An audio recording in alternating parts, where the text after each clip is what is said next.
और बड़ी खबर है, आईआरजीसी के अधिकारी मोहसिन रजाई ने बड़ा दावा किया कि ईरान को घेरना पॉसिबल ही नहीं है। ऐतिहासिक हार झेल चुका है अमेरिका और हमारे पास कई और हथियार अभी बाकी है, तो ईरान की तरफ से भी चेतावनी दी जा रही है। डोनाल्ड ट्रंप भले ही कितनी भी धमकी दे ले, लेकिन ईरान झुकने को तैयार नहीं है, अपनी शक्ति का प्रदर्शन कर रहा है। यह भी बता रहा है कि ईरान को घेरना असंभव है। ऐतिहासिक हार अमेरिका की हो चुकी है। तो देखिए, हॉर्मूज पर ट्रंप की एक नई जिद जो है वो सामने आई है। ईरान के जहाजों को अमेरिका रोकेगा।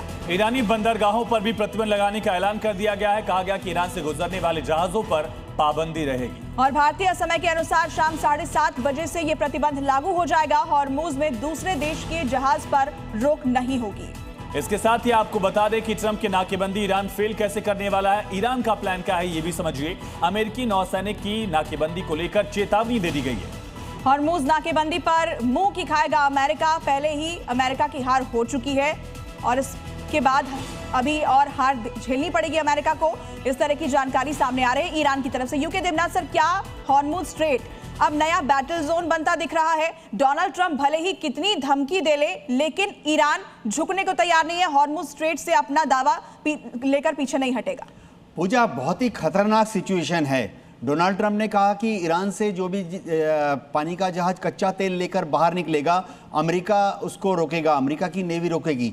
अब मैं बताता हूं क्या होने वाला है। समझिए, खड़ग आइलैंड से एक चाइनीज शिप चीन का झंडा लगाकर कच्चा तेल लेकर बाहर आ रहा है, अरब सागर की तरफ, ओमान की खाड़ी की तरफ एग्जिट कर रहा है। तो क्या अमेरिका की नेवी चीन के उस जहाज को रोक देगी जिसमें चीन का झंडा लगा हुआ है?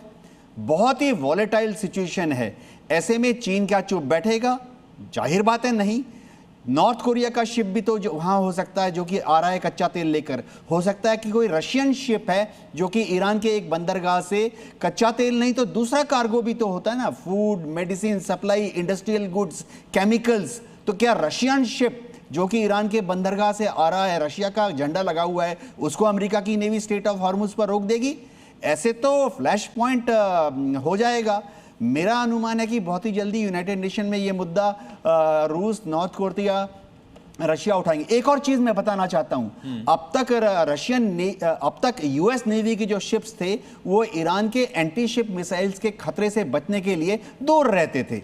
दूर से ही अरब सागर से वो अपने टोमाहोक क्रूज मिसाइल को फायर करते थे। दूर से ही अमेरिकन एयरक्राफ्ट कैरियर 1000 किलोमीटर दूरी से अपने फाइटर विमानों को ईरान के खिलाफ लॉन्च करता था। अब इस ऐलान के बाद ऐसा प्रतीत होता है कि अमेरिकन वॉरशिप्स जो हैं वो अरब सागर से, उत्तरी अरब सागर से ओमान की खाड़ी, फिर ओमान खाड़ी से स्ट्रेट ऑफ हॉर्मुज तक आ जाएंगी। तो क्या वो ईरान के जमीन से जो फायर करने वाले एंटी शिप मिसाइल है उसके जद्दोजहद में आ जाएंगे? यानी कि तो ईरान बैटलफील्ड बन चुका सर।